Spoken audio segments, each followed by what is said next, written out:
దేవునికి స్తోత్రం. హల్లెలూయా. ప్రభునందు ప్రియమైన దేవుని పిల్లలారా, ఈరోజు ఆదివారము యథా ప్రకారముగా మనం ఆరాధన ప్రారంభించుకుంటున్నాము. ఈరోజు 22వ తారీఖు 8వ నెల 2021వ సంవత్సరము ఆదివారం. మరి యొక్క ఆదివారమును దేవుడు మన జీవితాల్లో దయచేసి ఉన్నాడు. ఆయన్ని స్తుతించడానికి, ఆయన్ని ఘనపరచడానికి, ఆయన్ని మహిమపరచడానికి మరొక తరుణాన్ని దేవుడు మనందరి హృదయాలు దయచేసినందుకు దేవాది దేవునికి స్తుతులు స్తోత్రం చెల్లిస్తూ ఈ యొక్క ఆదివారపు ఆరాధనను ప్రారంభించుకుందాం. ఆరాధన ప్రారంభించే ముందుగా ప్రార్థన చేసుకుందాం. మహాగుణుడు, మహోన్నతుడు, మహిమలో నివసిస్తున్న మా ప్రియ పరలోక తండ్రి, నీ యొక్క పరిశుద్ధమైన నామానికి వేలాది స్తుతులు స్తోత్రములు చెల్లిస్తున్నా ప్రభువా. గడిచిన విశ్రాంతి నుండి ఈ యొక్క విశ్రాంతి వరకు తండ్రి ప్రభువా, నన్ను మమ్మలను ఈ లోకంలో ఉన్న ప్రతి ఒక్కరిని సజీవంగా ఉంచి కాపాడి రక్షించి పోషించి నడిపిస్తున్న విధానం బట్టి మీకే వేలాది స్తుతులు స్తోత్రములు చెల్లిస్తున్నా ప్రభువా. మాకంటే గొప్పవారు కన్నులు ఎంతో మంది తండ్రి ప్రభువా ఈ సమయంలో లేరు తండ్రి ప్రభువా. మమ్మల్ని అయితే క్షేమంగా ఉంచి సురక్షితంగా కాపాడి ఏ తెగులు, ఏ వ్యాధి, ఎటువంటి నష్టము జరగకుండా నీ యొక్క సన్నిధిలో నిలబెట్టి నేను స్తుతించే కృపనిచ్చినందుకు మీకు వేలాది స్తుతులు స్తోత్రం చెల్లిస్తున్నా ప్రభా. ముఖ్యంగా మా పిల్లలు తండ్రి ప్రభా, నీ యొక్క దైవ సేవకులు హనీ జాన్సన్ గారి విషయంలో ప్రార్థన చేస్తున్నాం నాయన. ఆ యొక్క బిడ్డను త్వరగా విడుదల దయచేయండి తండ్రి ప్రభా. కొన్ని అరాచక శక్తులు, దుష్ట శక్తులు తండ్రి ప్రభా కక్ష గట్టి తండ్రి ప్రభా ఆయన మీద నేరం మోపి తండ్రి ప్రభా అన్యాయంగా అక్రమంగా ఆయన్ని జైలు పాలు చేసినారు తండ్రి ప్రభా. పేతురు చెరసాలలో ఉన్నప్పుడు తండ్రి ప్రభా సంఘమంతయు ఆసక్తితో ప్రార్థించినప్పుడు ఆయన చెరసాల నుంచి విడుదల చేసిన విధానంగానే హనీ జాన్సన్ గారిని కూడా విడుదల చేయండి ప్రభా దేవజీ నాయన. మరి బయటకు వచ్చి తండ్రి ప్రభా ఘనమైన సువార్త ప్రకటించడానికి నీ కృప దయచేయండి తండ్రి ప్రభా. తండ్రి ప్రభా అనేక చోట్ల వాడబడడానికి నీ కృప దయచేయండి ఆయన. ఎవరైతే తండ్రి ప్రభా క్రీస్తుకు విరోధంగా లేస్తున్నారో వారందరితో మీరు మాట్లాడండి, వారి హృదయాలను తండ్రి తట్టండి తండ్రి ప్రభా. నువ్వు నిజమైన దేవుడు అని, లోక రక్షకుడు అని, ప్రేమాంబుడు అని, సత్యవంతుడు, యథార్థవంతుడు అని గ్రహించే కృపను వారందరికీ దయచేయండి. ఈ యొక్క ఆదివారపు ఆరాధనలో తండ్రి ప్రభా ప్రారంభం నుండి చివరి వరకు మీ కృపా కాపుతల మెండుగా దయచేయండి. ఎవరైతే ఈ ఆరాధనలో పాల్గొంటున్నారో, ఎవరైతే ఈ యొక్క వాక్యమును వింటున్నారో తండ్రి ప్రభా వారందరి హృదయాలను మీరు తట్టండి తండ్రి ప్రభా. వారి హృదయంలో ఒక గొప్ప కార్యం దయచేయండి. రక్షణ పొందడానికి తండ్రి ప్రభా కృప చూపించండి నాయన. ఆరాధన ఆదరించేంత వరకు నీ మహిమార్థమై జరిగించుకోమని ఇప్పుడు పాటలు పాడుచుండగా వారి యొక్క స్వరములను ముట్టి వారి యొక్క స్తుతుల మీద మీరు ఆశీర్వాదం ఉండమని మా ప్రభువును రక్షకుడు యేసుక్రీస్తునామమున అడిగి ప్రార్థన చేస్తున్నాం తండ్రి. ఆమేన్, ఆమేన్. హల్లెలూయా, హల్లెలూయా. ఇప్పుడు పాటలు పాడుకుందాం. హల్లెలూయా. గురి యొద్దకే పరిగెడుచుంటున్నానే పాట పాడుకుని దేవుని నామాన్ని మహిమపరుద్దాం. గురి యొద్దకే పరుగెడుచుంటిని క్రీస్తుని పిలుపుతో బహుమానము పొందు రీతిని అలయగా వెనుదిరుగక. గురి యొద్దకే పరుగెడుచుంటిని క్రీస్తుని పిలుపుతో బహుమానము పొందు రీతిని అలయగా వెనుదిరుగక. యేసుతో కొనసాగెదను, యేసులో కొనసాగెదను, యేసుతో కొనసాగెదను, యేసులో కొనసాగెదను.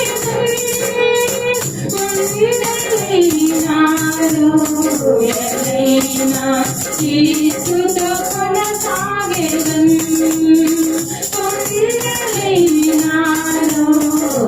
ఎలైనా యేసులో కొనసాగెదను. గురి యొద్దకే పరుగెడుచుంటిని క్రీస్తుని పిలుపుతో బహుమానము పొందు రీతిని అలయగా వెనుదిరుగక. నా గట్టి పైన చేయి నిలిపి వెనుక చూడక కొనసాగెదను. కన్నీరు కాచి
మోయుచు క్రీస్తు ప్రేమను ఊరువాడలని చాటెదను.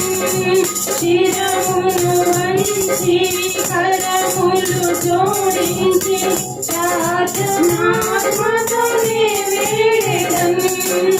శిలువా ప్రేమ నాలో ప్రజలకు చూపెదను. శిలువా ప్రేమ నాలో ప్రజలకు చూపెదను. కొండలైనాలో ఎలైనా యేసుతో కొనసాగెదను.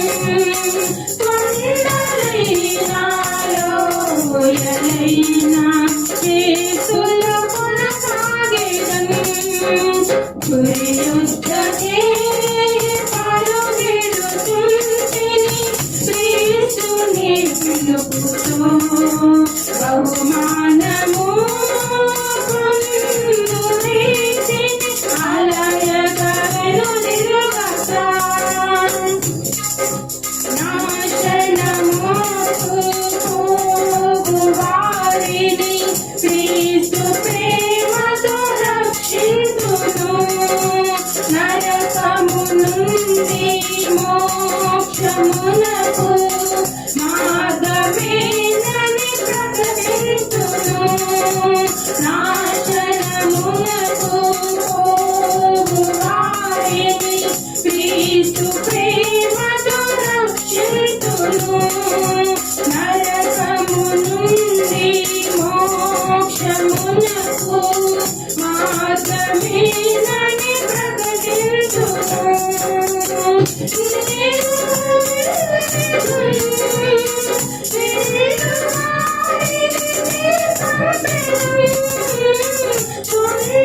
కొండలైనాలో ఎలైనా యేసుతో కొనసాగెదను. కొండలైనాలో ఎలైనా యేసులో కొనసాగెదను. గురియుద్ధకే పరుగెడుచుంటిని క్రీస్తుని పిలుపుతో బహుమానము పొందురీతిని అలయక వెనుదిరుగక. గురియుద్ధకే పరుగెడుచుంటిని క్రీస్తుని పిలుపుతో బహుమానము పొందురీతిని అలయక వెనుదిరుగక. యేసుతో కొనసాగెదను. యేసులో కొనసాగెదను. యేసుతో కొనసాగెదను. యేసులో కొనసాగెదను. కొండలైనాలో ఎలైనా యేసుతో కొనసాగెదను. కొండలైనాలో ఎలైనా యేసులో కొనసాగెదను. హల్లెలూయా హల్లెలూయా. సర్వోన్నతుడా నీవే నాకు ఆశ్రయ దుర్గమని పాట పాడుకుని దేవునామాన్ని గణపరుద్దాం. సర్వోన్నతుడా నీవే నాకు ఆశ్రయ దుర్గము. సర్వోన్నతుడా నీవే నాకు ఆశ్రయ దుర్గము. ఎవ్వరు లేరు నాకు ఇలలో, ఎవ్వరు లేరు నాకు ఇలలో. ఆదరణ నీవేగా, ఆనందం నీవేగా. ఆదరణ నీవేగా, ఆనందం నీవేగా. సర్వోన్నతుడా నీవే నాకు ఆశ్రయ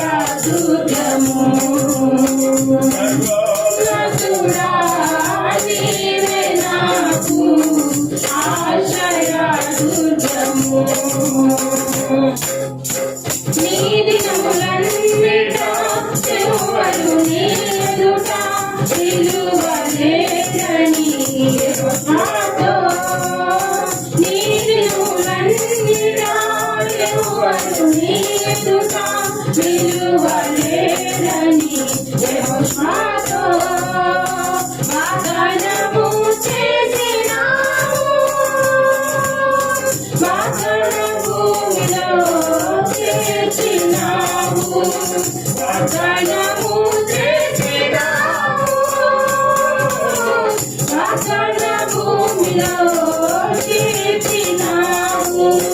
సర్వోన్నతుడా నీవే నాకు ఆశ్రయదుర్గము.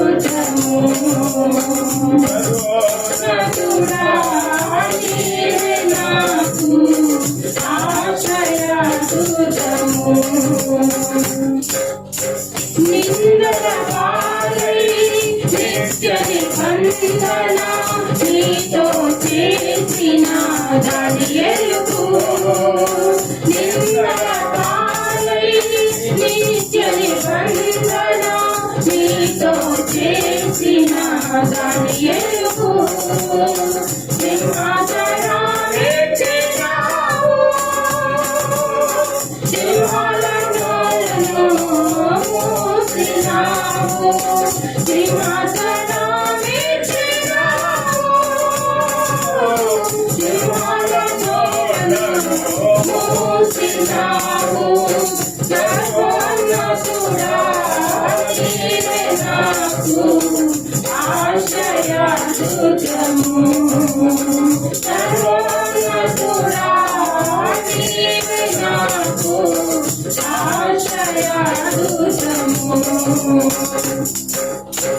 నీది కిరీటం నాశనముగా దర్శించిన పరిశుద్ధ పౌలకు. నీది కిరీటం నాశనముగా దర్శించిన పరిశుద్ధ పౌలకు. విశ్వాసము కాచినావు, జయ జీవితము ఇచ్చినావు. విశ్వాసము కాచినావు, జయ జీవితము ఇచ్చినావు. సర్వోన్నతుడా నీవే నాకు ఆశ్రయదుర్గము. సర్వోన్నతుడా నీవే నాకు ఆశ్రయదుర్గము. ఎవరు లేరు నాకు ఇలలో, ఎవరు లేరు నాకు ఇలలో. ఆదరణ నీవేగా, ఆనందం నీవేగా, ఆదరణ నీవేగా, ఆనందం నీవేగా. సర్వోన్నతుడా నీవే నాకు ఆశ్రయదుర్గము. సర్వోన్నతుడా నీవే నాకు ఆశ్రయదుర్గము. హల్లెలూయా. హల్లెలూయా. హల్లెలూయా. ఇంతవరకు మనం పాటల ద్వారా ప్రభుని ఎంతగానో మహిమపరిచినాము. ఇప్పుడు వాక్య పఠన చేసుకుందాం. దావీదు రాసినటువంటి 4వ కీర్తన 1వ చరణం నుండి 8వ చరణం వరకు ఉత్తర ప్రత్యుత్తరములుగా చదువుకుందాం. మన మధ్యలో ఉన్నటువంటి ప్రవళిక వచ్చి 4వ దావీదు కీర్తన ఉత్తర ప్రత్యుత్తరములుగా చదివి వినిపించుకుందాం.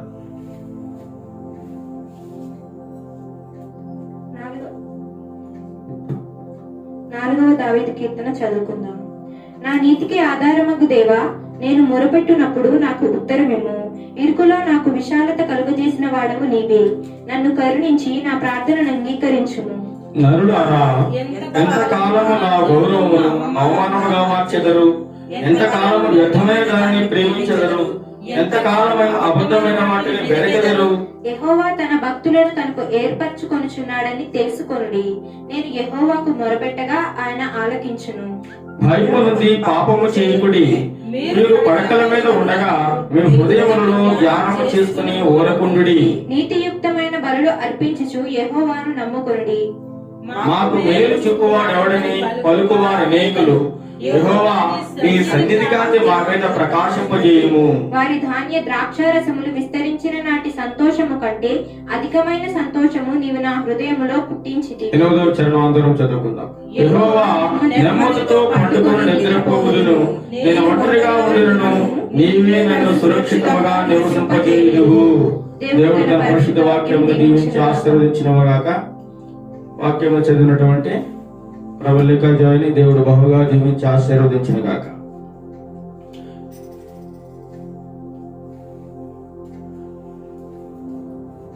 నాలుగవ కీర్తన దావీదు భక్తుడు రాస్తూ మనతో మాట్లాడుతున్నాడు.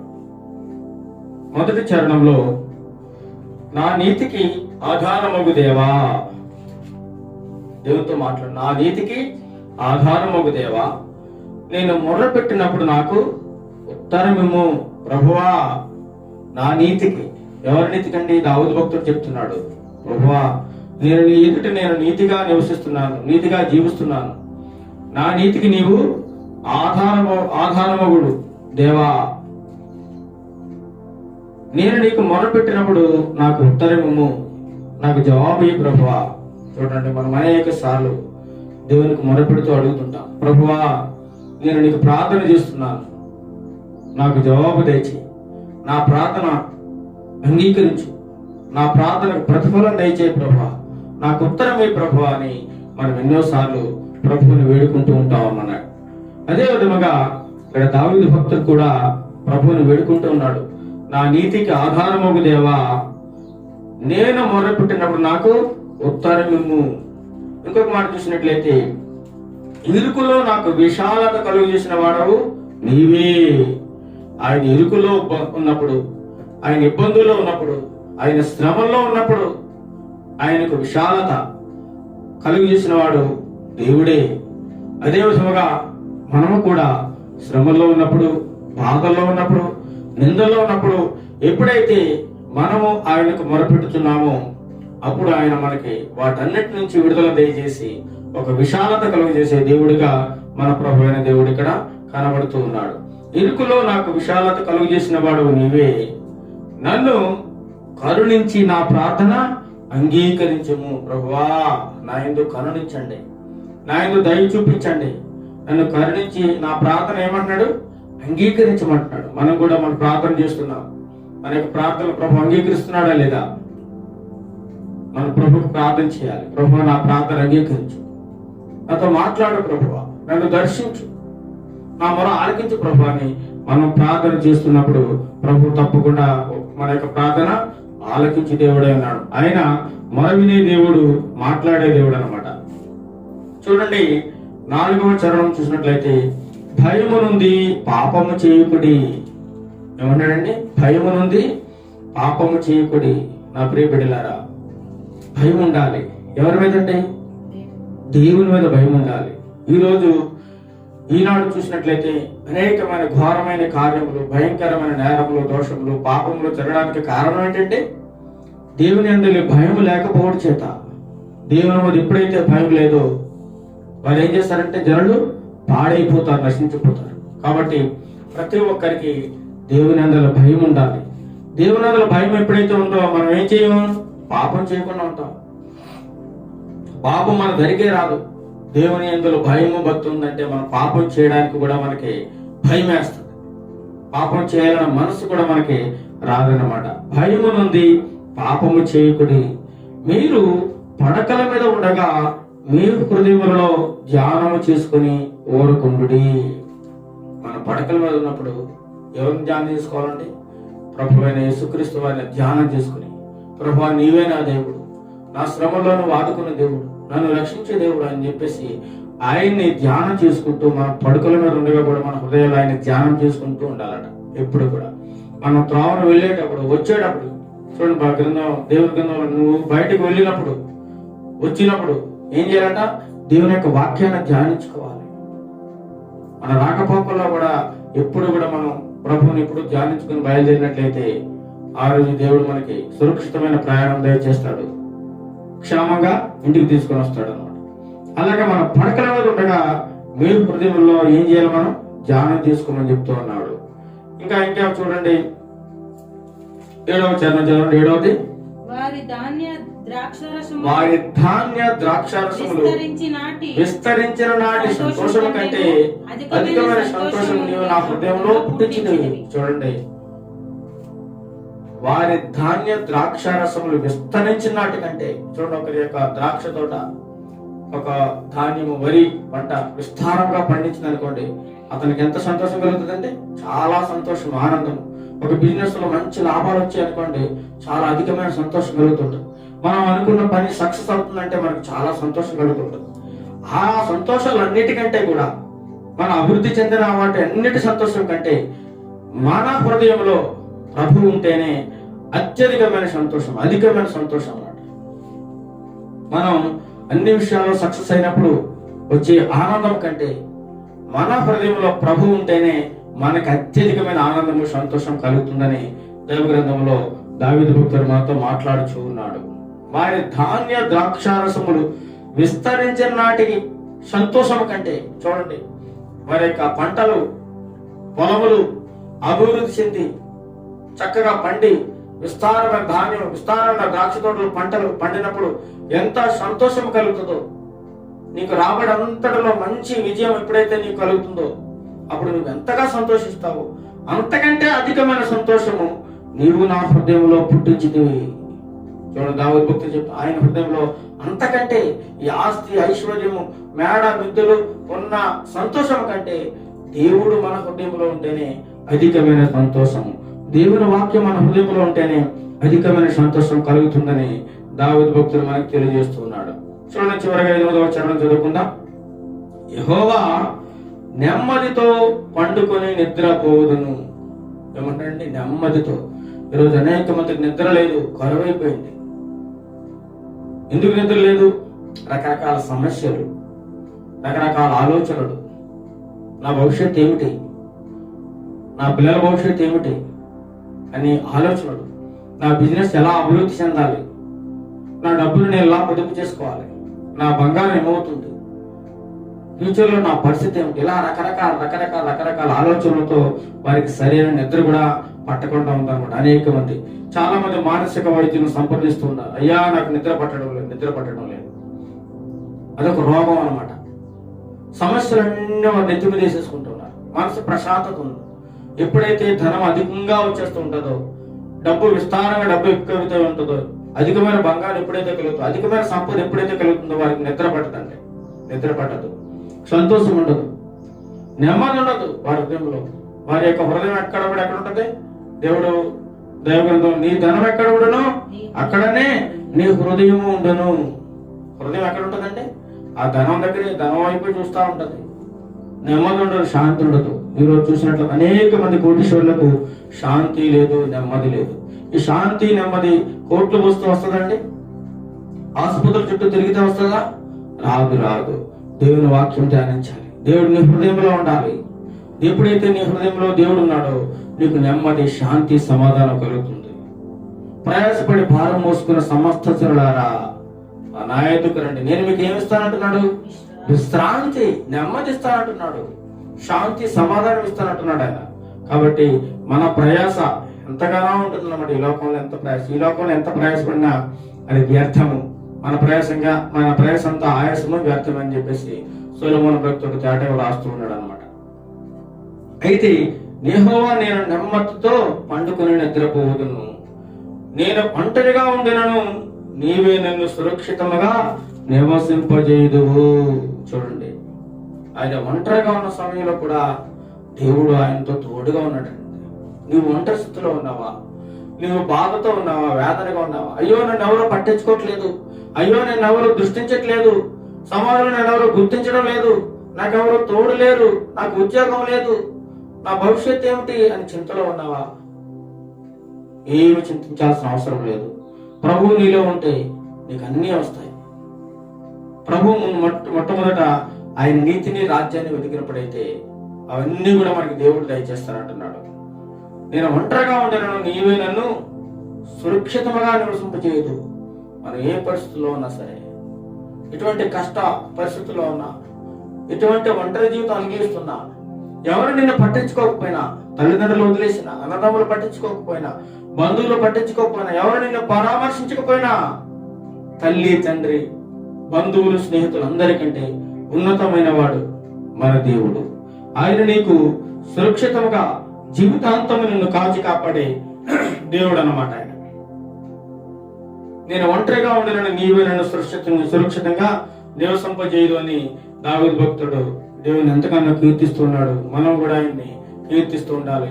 ఈ యొక్క సమయంలో, ఈ ఉదయకాల సమయంలో కొద్దిసేపు మన ప్రభు అయిన దేవాది దేవుని స్తుతిస్తూ కొనియాడుతూ కొద్దిసేపు స్తుతి ఆరాధన చేసుకుందాం, ప్రార్థన చేసుకుందాం. స్తుతి ఆరాధన నడిపించారు మన సంఘం వారు.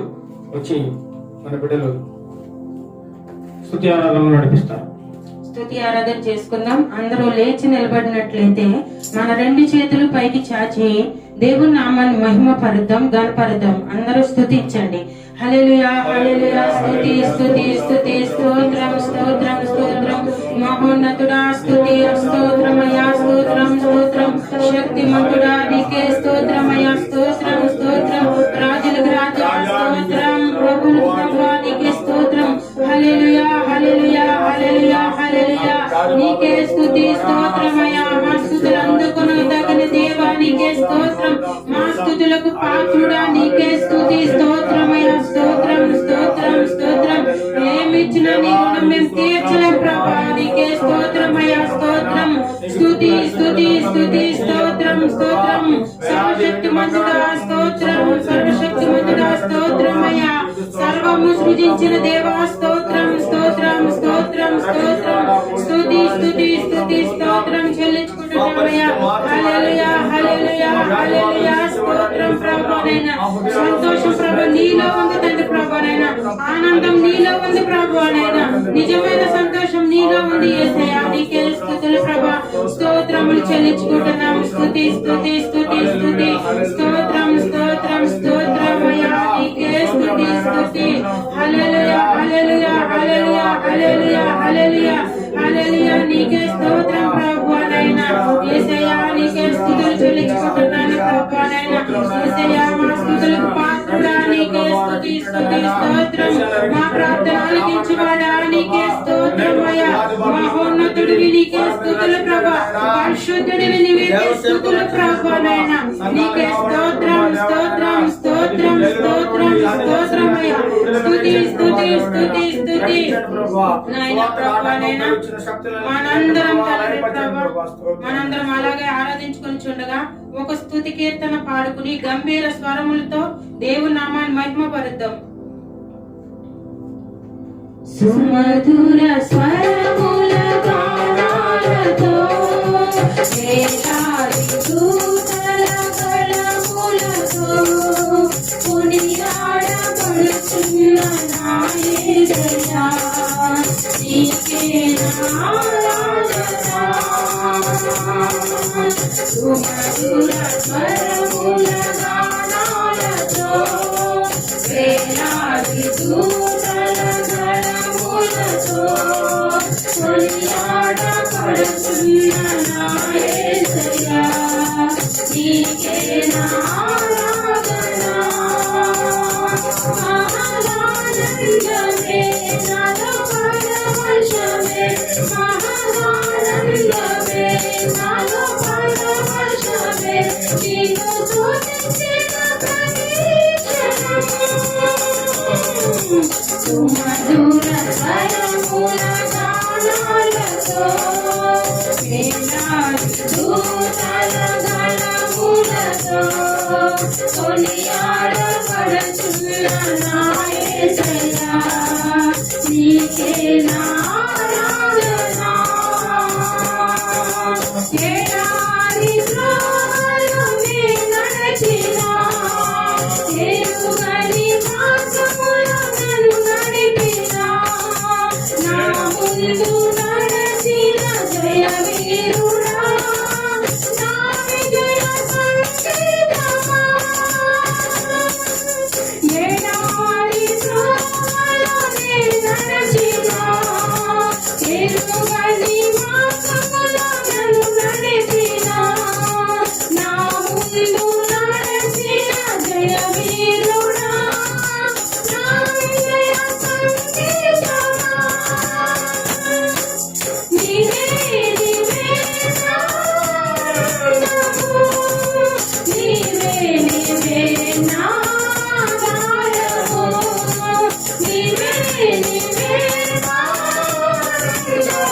నీకే నా ఆరాధన. వేలాది నదులన్నీ నీ మహిమను, తరంగపు పొంగలు నీ బలమును, పర్వత శ్రేణులు నీ కీర్తిని ప్రకటించుచున్నాయిగా. వేలాది నదులన్నీ నీ మహిమను, తరంగపు పొంగలు నీ బలమును, పర్వత శ్రేణులు నీ కీర్తిని ప్రకటించుచున్నాయిగా. నీవే నీవే నా అతిశయము, నీకే నీకే నా ఆరాధన. నీవే నీవే నా అతిశయము, నీకే నా ఆరాధన. సుమధుర స్వరముల గానాలతో, వేలాది దూతల గళములతో కొనియాడబడుతున్న నా యేసయ్యా, నీకే నా ఆరాధన. మహదానందమే నాలో పరవశమే, మహదానందమే నాలో పరవశమే, నిన్ను స్తుతించిన ప్రతి క్షణం.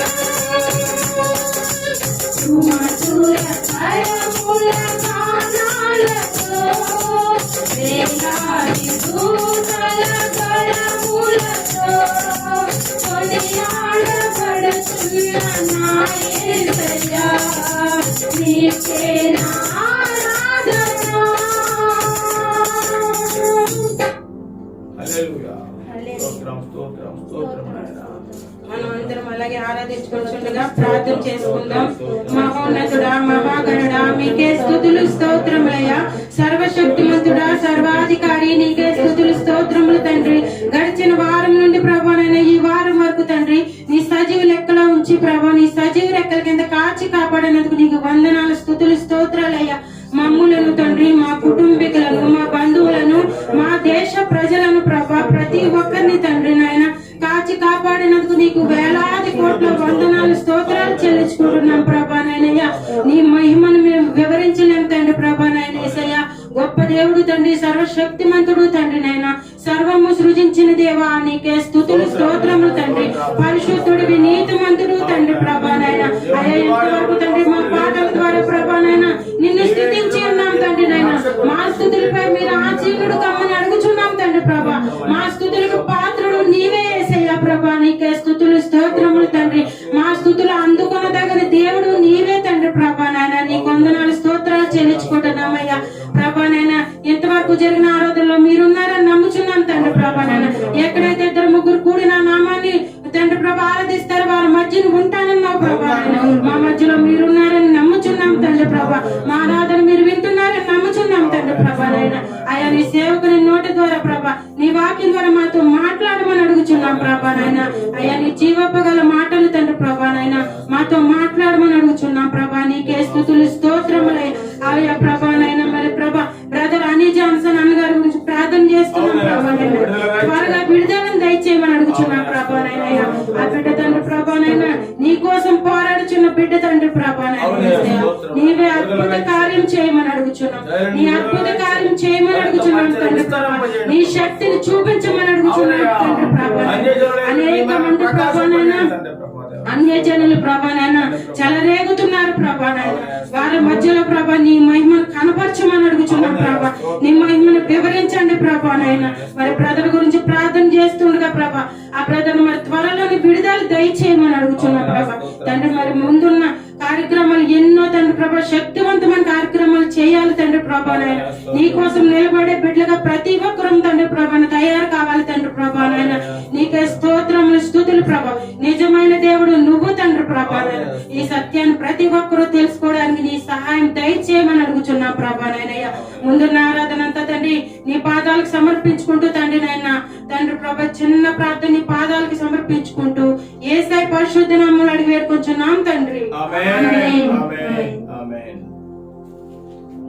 ప్రభునందు ప్రియమైన దేవుని పిల్లలారా, ఇంతవరకు మనం పాటల ద్వారా, స్తుతి ఆరాధన ద్వారా ప్రభువుకు ఎంతగానో మన స్తుతులు అర్పించి ఉన్నాం. ప్రభు వారు ఎంతగానో మన స్తుతుల ద్వారా మహిమ పొంది ఉన్నారని నమ్ముచున్నాం. అయితే ఇప్పుడు కొద్దిసేపు మనం వాక్యం ధ్యానించుకుందాం. చిన్న ప్రార్థన చేసుకుని వాక్యాన్ని ప్రారంభించుకుందాం. మహోన్నతుడా, సర్వ సృష్టికర్త, సర్వము ఎరిగిన దేవుడా, నిన్న నేడు నిరంతరం ఏకరీతిగా ఉన్న దేవా, నీకే స్తుతులు స్తోత్రములు చెల్లిస్తున్నా ప్రభా. ఇంతవరకు తండ్రి ప్రభా, ఆరాధనంతటిలో మీకు కృపను తోడుగా ఉంచారు. మా స్తుతుల మీద మీరు ఆశ్రయం ఉన్నారని మేము నమ్ముచున్నాం తండ్రి ప్రభా. ఇప్పుడు కొద్దిసేపు నీ దైవ గ్రంథంలోని మాటలను మేము ధ్యానించుకొని చుండగా మా నోటికి మీరు బోరగా ఉండి మాకు కావలసిన ఆత్మీయ ఆహారమును అందరికీ దయచేయమని స్పష్టంగా తేటగా నాతో మాతో మా అందరితో మాట్లాడమని, ఎవరైతే ఈ వాక్యమును వింటున్నారో చూస్తున్నారో వారందరి హృదయములో ఒక గొప్ప కార్యమును, నూతన క్రియను కనుబరుచమని, మారు మనసు రక్షణను దయచేయమని, నశించిపోవచ్చున్న ఆత్మలను రక్షించమని, తద్వారా ఘనత మహిమ ప్రభావములు నీకే చెల్లిస్తూ ఆ ప్రభు అయిన యేసుక్రీస్తు నామములో అడిగి ప్రార్థన చేస్తున్నాం తండ్రి. ఆమేన్ ఆమేన్ ఆమేన్. ప్రభువుని ప్రియులారా, ఈరోజు మనందరికీ తెలిసిన వాక్య భాగము, ఎంతకాలముగా మనందరం వించిన వాక్య భాగము మరొకసారి ధ్యానం చేసుకుందాం. లూకా సువార్త 10వ అధ్యాయము 30వ వచనం నుండి 37వ వచనం వరకు మనం చదువుకుందాం. చదవండి. అందుకు యేసు ఇట్లనెను. చదవండి. అందుకు యేసు ఇట్లనెను, ఉమ్. ఒక మనుష్యుడు యెరూషలేము నుండి యెరికో పట్టణమునకు దిగి వెళ్ళుచు దొంగల చేతిలో చిక్కెను. వారు అతని బట్టలు దోచుకొని అతన్ని కొట్టి కొర ప్రాణంతో విడిచిపోయేది. అప్పుడు ఒక యాజకుడు ఆ త్రోవను వెళ్ళుట తటస్థించెను. అతడు అతనిని చూచి ప్రక్కగా పోయెను. అలాగుననే లేవీయుడొకడు ఆ చోటికి వచ్చి చూచి ప్రక్కగా పోయెను. అయితే ఒక సమరయుడు ప్రయాణమై పోవచ్చు అతడు పడి ఉన్న చోటికి వచ్చి అతనిని చూచి అతని మీద జాలిపడి దగ్గరకు పోయి నూనెయు ద్రాక్షారసమును పోసి అతని గాయములను కట్టి తన వాహనము మీద ఎక్కించి ఒక పూటకూడవాని ఇంటికి తీసుకొని పోయి అతన్ని పరామర్శించెను. మరునాడు అతడు 2 దేనారములు తీసి ఆ పూటకూళ్ళవానికి ఇచ్చి, ఇతన్ని పరామర్శించుము, నీవింకేమైనను ఖర్చు చేసిన ఎడల నేను మరలా వచ్చినప్పుడు అది నీకు తీర్చేదనని అతనితో చెప్పి పోయెను. కాగా దొంగల చేతిలో చిక్కిన వానికి ఈ ముగ్గురులో ఎవడు పొరుగువాడాయనని నీకు తోచుచున్నది అని యేసు అడుగగా అతడు అతని మీద జాలిపడిన వాడే అనెను. అందుకు యేసు, నీవును వెళ్ళి అలాగును చేయమని అతనితో చెప్పాను. చూడండి ప్రియమైన దేవుని పిల్లలారా, యేసు ప్రభు వారు భూలోకంలో ఉన్నప్పుడు ఒక ధర్మశాస్త్ర ఉపదేశకుడు, ధర్మశాస్త్రాన్ని బోధించి ఒక పండితుడు యేసు ప్రభు వారికి వచ్చి, వదుగుడా, నిత్య జీవానికి నేను వారసుడు అవ్వాలంటే నేనేం చేయాలి అని ఆయనను శోధించుతూ అడుగుతూ ఉన్నాడు అనమాట. ఏం చేస్తారంటే ప్రభు వారిని మనము 25వ వచనం నుంచి చూసినట్లయితే అక్కడ స్పష్టంగా రాయబడి ఉంది, ఇదిగో ఒకప్పుడు ధర్మశాస్త్రోపదేశకుడు లేచి, బోధకుడా, నిత్య జీవనకు వారసుడనుటకు నేనేమి చేయాలనని ఆయనను శోధించుచు అడిగాను. ఎలా అడుగుతాడంటే ప్రభు వారిని శోధించుచు, ప్రేమతో కాదు, గుచ్చుకుచ్చి అడుగుతున్నాడు, కావాలని. ఈయన ఏం చెప్తాడో సమాధానం రాబట్టాలి, ఏమంటాడో అని చెప్పేసి చాలా తెలివితేటలు ప్రదర్శిస్తూ ఆ యొక్క ధర్మశాస్త్రోపదేశకుడు ప్రభు వారిని శోధిస్తూ అడుగుతూ ఉన్నాడు అనమాట. అప్పుడు ప్రభువారు సెలవిస్తున్నారు. అప్పుడు అందుకు ఆయన, ధర్మశాస్త్రం అందు ఏమి వ్రాయబడి ఉన్నది, నీవేమి చదువుచున్నావు? అయ్యా, నువ్వు ధర్మశాస్త్ర ప్రబోధకుడివి, ధర్మశాస్త్ర గ్రంథం అంతా నీకు తెలుసు, అందులో ఏం రాయబడిందో నీకేమి తెలియదా అని అతన్ని మామూలు ప్రశ్నించారు ప్రభువారు. అయితే అతడు ఏమంటున్నాడంటే, నీ దేవుడైన ప్రభువును నీ పూర్ణ హృదయంతోను, నీ పూర్ణ మనసుతోను, నీ పూర్ణ ఆత్మతోను, నీ పూర్ణ వివేకంతోను ప్రేమింపవలననియు, నిన్ను వలె నీ పొరుగు వారిని ప్రేమింపవలననియు రాయబడి ఉన్నదని ప్రభువారితో చెప్తున్నాడు అనమాట ధర్మశాస్త్ర ఉపదేశకుడు. ఇద్దరికి వాదోపవాదాలు జరుగుతున్నాయి. ప్రభువారి దగ్గరకు వచ్చి ఈయనతో వాదిస్తున్నాడు ప్రభుతో. చూడండి, ఈ లోకంలో అనేక మంది మతోన్మాదులు కూడా యేసు ప్రభు ఎవరికి పుట్టాడు, నిజంగా మరియమ్మకే పుట్టాడా అని చెప్పేసి రకరకాలుగా ఆ యొక్క వాక్యాన్ని వక్రీకరిస్తూ, వాక్యం ఇందులో ఒకలా ఉంటే వాళ్ళు ఇంకొకలాగా చెప్పడం, అంటే రకరకాలుగా శోధించాలని, అనేక సేవకులను ఇబ్బంది పెట్టాలని మాట్లాడుతున్నారు. అప్పుడు మాట్లాడారు, ఇప్పుడు మాట్లాడుతూనే ఉన్నారు. అయితే ప్రభువారు కూడా చాలా తెలివిగా జ్ఞానంతో వారికి సమాధానం ఇస్తూ ఉన్నారు. అయ్యా, ధర్మశాస్త్రంలో ఏమి రాయబడి ఉంది, నువ్వేం చదువుకున్నావు అని అడిగితే ఆయన కూడా సమాధానం, నీ ప్రభు అయిన దేవుణ్ణి పూర్ణ ఆత్మతోను, పూర్ణ హృదయంతోను, పూర్ణ మనసుతోను, పూర్ణ శక్తితోను, పూర్ణ వివేకంతోను ప్రేమించాలని ఉంది. అందుకు ఆయన, ధర్మశాస్త్రం అంతా ఏమి వ్రాయబడి ఉన్నది, నీవేమి చదువుచున్నావని అతను అడుగుగా, అతడు నీ దేవుడైన ప్రభువును నీ పూర్ణ హృదయంతోను, పూర్ణ మనసుతోను, పూర్ణ శక్తితోను, నీ పూర్ణ వివేకంతోను ప్రేమింపవలననియు, నిన్ను వలె నీ పొరుగువాని ప్రేమింపవలననియు వ్రాయబడి ఉన్నదని చెప్పాను. అందుకు ఆయన ప్రభువారు మాట్లాడుతున్నారు. అందుకు ఆయన, నీవు సరిగా ఉత్తరం ఇచ్చితివి, అలాగూ చేయము. అలాగూ ఎందుకయ్యా, మరి నీకు ధర్మశాస్త్రం అంతా తెలుసు, దేవుని యొక్క ఆజ్ఞలు తెలుసు, వాటి ప్రకారం చేయి సరిపోతుంది అని ప్రభువారు ఆ ధర్మశాస్త్రోపదేశకుడికి బదులు చెప్పినప్పుడు మళ్ళీ ఆయన తిరిగి మాట్లాడుతున్నాడు. అయితే తాను నీతిమంతుడైనట్టు కనుపరచకొనగోరి. చూడండి, ఆయన ఏదో పెద్ద నీతిమంతుడిగా బిల్డప్ ఇస్తూ, నా అంత నీతిమంతుడు లేడు, నేను చాలా నీతి గలవాణ్ణి, యథార్థవంతుణ్ణి, సత్యవంతుణ్ణి అని తనను తాను చూపించుకోవాలని, తన గొప్ప తాను చెప్పుకోవాలని, తన బిల్డప్ ఇచ్చుకోవాలని ప్రభుని ఇంకా శోధిస్తూ అడుగుతున్నాడు. క్వశ్చన్స్, పిచ్చి క్వశ్చన్ అన్ని వేస్తా ఉన్నాడు. అతడు, అవును గాని నా పొరుగువాడెవడని యేసుని అడిగాను. సరే ప్రభువా, నువ్వు నీ చెప్తున్నావు కదా, పొరుగువాడిని ప్రేమించమని ఉంది, మరి నా పొరుగువాడు ఎవడు, నేను ఎవరిని ప్రేమించాలి అని చెప్పేసి ప్రభువారిని అడుగుతూ ఉన్నాడు ధర్మశాస్త్రోపదేశకుడు. అప్పుడు ప్రభువారు ఆయనకి చక్కని ఒక ఉపమానం చెప్పారు. చక్కని ఒక సంఘటనని కళ్ళకు కట్టినట్లు ఆ యొక్క ధర్మశాస్త్రోపదేశకుడికి చెప్తూ ఉన్నారనమాట. అప్పుడు ఆ సందర్భంలో రాయబడింది ఈ వాక్యం. అందుకు యేసు ఇట్లనను. ఇది ధర్మశాస్త్రోపదేశకుడికి మరియు యేసు ప్రభు వారికి మధ్య జరుగుతున్న సంభాషణ. ధర్మశాస్త్ర ఉపదేశకుడికి యేసు ప్రభు వారు ఈ యొక్క మాటలు చెప్తున్నారు. అందుకు యేసు ఇట్లనను, ఒక మనుషుడు యెరూషలేము నుండి, చదవండి, ఒక మనుషుడు యెరూషలేము నుండి యెరికో పట్టణమునకు దిగి వెళ్ళుచు దొంగల చేతిలో చిక్కెను. చాలు.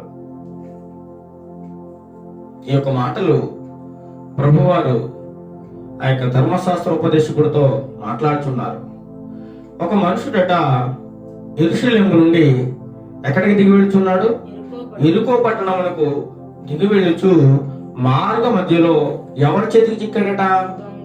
దొంగల చేతికి చిక్కాడు. ఇందుకే యెరూషలేం అనగా అర్థం ఏంటి? యెరూషలేం అనగా శాంతి నిలయము. ఏంటంటే శాంతి నిలయము అని అర్థం.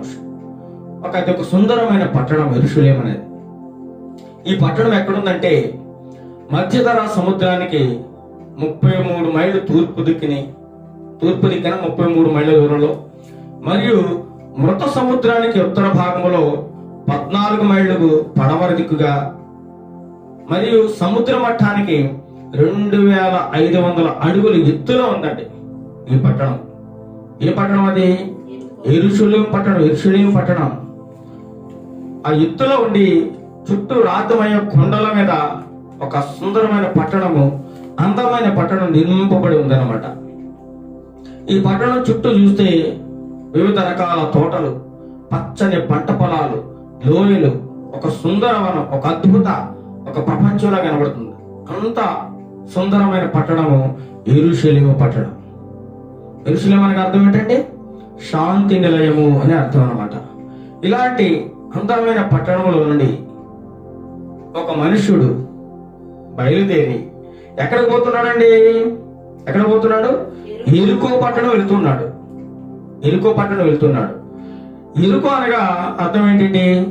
సువాసన గల పట్టణము. ఎరుకో అనగా సువాసన గల పట్టణం. ఇది ఎక్కడ ఉందంటే ఇది యొర్దాను లోయలో మృత సముద్రానికి 5 మైళ్ళు పడమరగా ఉందన్నమాట. ఈ పట్టణం మృత సముద్రానికి ఒక 5 మైళ్ళ పడమరగా ఉంది. ఇందుకే మైల్ అంటే అర్థం తెలుసా మీకు? మైలు, ఒక మైల్ అనగా 1.6 కిలోమీటర్లు. 1.6 కిలోమీటర్స్ ఈక్వల్ టు 1 మైల్ అన్నమాట. ఈ విధంగా ఎరుకో పట్టణం ఉంది. ఇది కూడా పూర్వకాలంలో చాలా ప్రసిద్ధి చెందిన పట్టణం. చాలా సుందరం, మంచి మంచి పంట పొలాలు, పచ్చని పొలాలు ఉన్నాయి. అంతేకాకుండా ఈ పట్టణానికి ఇంకో పేరు కూడా ఉందండి. ఏం పేరు అది? ఖర్జూర చెట్లు. ఖర్జూర చెట్లు బాగా పండుతాయి కాబట్టి ఖర్జూరపు పట్టణం కూడా అంటారు. ఇంకా ఈత చెట్లు గల ఎరుకో పట్టణం అని కూడా అంటూ ఉంటుంటారు చాలా మంది. అయితే ఈ పట్టణము మధ్యధరా సముద్ర మట్టానికి 825 అడుగుల దిగువన పల్లంలో ఉందన్నమాట. అంటే డౌన్ లో ఉంది ఈ పట్టణం. ఎరుకో పట్టణం ఎలా ఉందంటే మనం యెరూషలేము పట్టణం ఎలా ఉంది? చాలా ఎత్తు, చాలా ఎత్తు కొండల్లో ఉంది. కొండల మీద కట్టబడి ఉంది. అందమైన పట్టణం, సుందరమైన పట్టణం యెరూషలేము. అయితే ఈ మధ్యధరా సముద్రానికి ఒక 825 అడుగుల డౌన్, సముద్ర మట్టానికి 825 అడుగుల దిగున ఉంది ఈ పట్టణం. ఏ పట్టణం అది? ఎరుకో పట్టణం అన్నమాట. చాలా అందమైన పట్టణం. తర్వాత కాలంలో ఈ పట్టణాన్ని యెహోషువ శపించడం జరిగింది.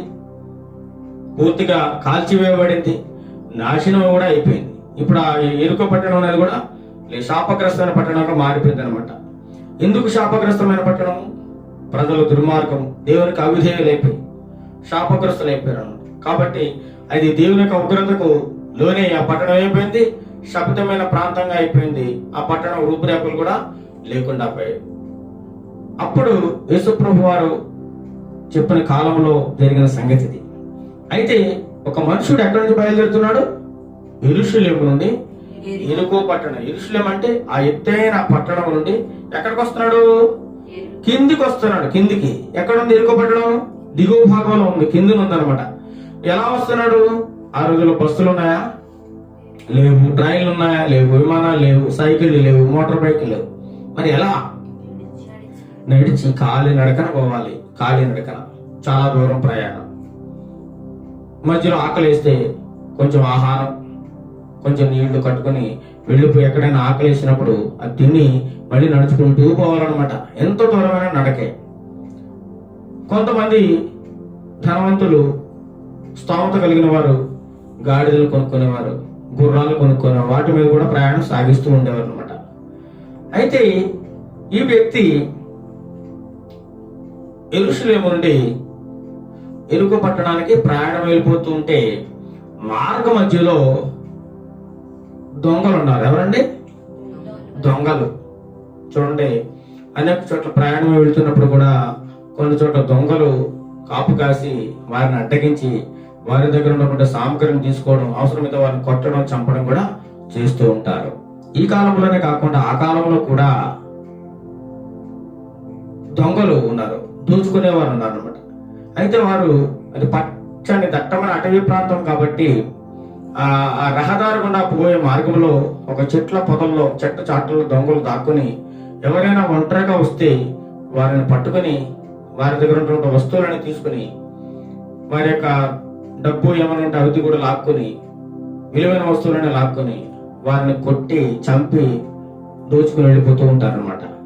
అదే విధంగా ఈ మనుషుడు ప్రయాణమే వస్తున్న మార్గంలో ఆ యెరూషలేము పట్టణం నుంచి దిగువ భాగం వెనుక పట్టణానికి నడిచి వస్తున్న క్రమంలో మధ్యలో ఈ దొంగల చేతిలో పడ్డాడు.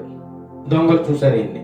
దొంగలు చూసి ఆయన దగ్గరికి వచ్చి ఆయన పట్టుకుని చిత్త కొట్టేసి ఏం చేయాలంటే ఆయన్ని చాలా కొట్టేశారు అనమాట. చూడండి, దిగి వెళ్ళొచ్చు, ఎరుకో పట్టణం దిగి వెళ్ళొచ్చు, దొంగల చేతిలో చిక్కారు. వారు అతని బట్టలు దోచుకుని ఏం దోచుకున్నారట? బట్టలు దోచుకున్నారు. ఆయన దగ్గర బట్టలు ఉన్నాయి, బట్టలన్నీ లాక్కున్నారు. తర్వాత ఇంకా కొన్ని వస్తువులు కూడా తీసుకుని ఉండొచ్చు, ఇంకా కొన్ని విలువైన వస్తువులు కూడా లాక్కుని ఉండొచ్చు, బట్టలు లాక్కుని ఉండొచ్చు. తీసుకుని ఏం చేశారట? అతన్ని కొట్టి, ఓన్లీ బట్టలు తీసుకుని వెళ్ళిపోయారు. తీసుకుని వెళ్ళిపోతే బాగుండేదా? కానీ అలా కాకుండా మళ్ళీ ఏం చేశారట? కొట్టేశారు, కొట్టేశారు. ఆయన చిత్రహింసలు పెట్టారు. కొట్టేసి దొంగలందరూ ఆ పక్కన తొప్పుల్లో గీడ్చి పడేశారు. ఏం చేశారండి? తొప్పుల్లో గీడ్చి పడేసి వారు దొంగలు వెళ్ళిపోయారు. రక్తం కారుతూ ఉంది, గాయాలు, దెబ్బలు ఉన్నాయి. ఈ వ్యక్తికి అలసిపోయి ఉన్నాడు, నీరు లేదు, పలకరించేవారు లేరు, అటవీ ప్రాంతము, చుట్టుపక్కల ఎవరూ లేరు, ఆదుకునేవారు లేరు. చాలా ప్రాణాపాయ స్థితిలో కొట్టుమిట్ట ఆడుచు కుర ప్రాణంతో ఉన్నట్టున్నాయి. చూడండి, వారు అతని బట్టలు దోచుకొని అతన్ని కొట్టి కుర ప్రాణంతో విడిచిపోయేది. కొద్దిగా కొంచెం ప్రాణం ఉంది, ఊపిరి ఉందన్నమాట. ఇంకా కొద్దిసేపులో వాడు చచ్చిపోతాడులే అని చెప్పేసి ఆ దొంగలు ఆ కొర ప్రాణంతో విడిచిపెట్టి వెళ్ళిపోయారు బట్టలు దోచుకొని. ఆయన ఆ యొక్క పొదల్లో నుంచి, ఆ తొప్పల నుంచి ఆ దారి పక్కనే అమ్మా, బాబు, అయ్యా రక్షించండి అని చెప్పి కేకలు పెట్టి గగ్గోలు పెట్టి ఏడుస్తూ ఉన్నాడు ఆ యొక్క వ్యక్తి. అయితే అదే ప్రాంతం గుండా అప్పుడు ఒక యాజకుడు ఆ త్రోవన వెళ్ళుట తటస్థించెను. యాజకుడు ఎవరండి? ఒక యాజకుడు బయలుదేరి ఆ విధంగా వస్తూ ఉన్నాడు. ఏ ప్రాంతంలో? అదే ప్రాంతంలో ఎప్పుడైతే ఈ యొక్క మనుషుడు దొంగల చేతికి చిక్కాడో అదే ప్రాంతం నుంచి అదే త్రోవ గుండా ఒక యాజకుడు వెళుచు ఉన్నాడు. యాజకులు అనగా ఎవరంటే పరిచారకులు. ఎవరండి? పరిచారకులు. ఏ పరిచారకులు? దేవాలయంలో పరిచారకులు, పనిచేసేవారు, సభాముఖ్యులు, దేవాలయం మీద అధికారం కలిగిన వారు, మతాచార ప్రవీణులు వీరు, అహరోను సంతతి వారన్నమాట. వీరు యాజకత్యం జరిగించేవారు అన్నమాట. వీరిని యాజకులు అంటారు. ఏమంటారు చెప్పండి? వీరు యాజకులైన లేవీయులు. దేవాలయాలకు సంబంధించిన అన్ని పనులు కూడా వీరే చూసుకుంటారు. చాలా మతనిష్ట కలిగిన ప్రవీణులు, అధికారం కలిగిన వారు. ఎవరు? ఈ యాజకులు. అయితే ఈ యాజకుడు ఆ త్రోవ గుండా వెళ్తూ ఉన్నాడు. అప్పుడు అయ్యా, అమ్మా, బాబు అని రోధిస్తున్న ఈ మాటలను విన్నాడు. ఎవరు? ఈ యాజకుడు. విన్నప్పుడు ఏంటి ఇక్కడ ఏదో శబ్దం వస్తుందని చెప్పేసి దగ్గరికి వెళ్ళి చూసినప్పుడు అక్కడ ఎవరు పడి ఉన్నారండి? ఒక మనుషుడు పడి ఉన్నాడు. చావు బతుకుల్లో దొంగల చేతికి చిక్కి దెబ్బలు తిని రక్తం కారుచు కొర ప్రాణంతో కొట్టుబిట్టాడుచున్నాడు. యాజకుడు చూశాడు. ఏమంటే చూసి ఏం చేశాడట?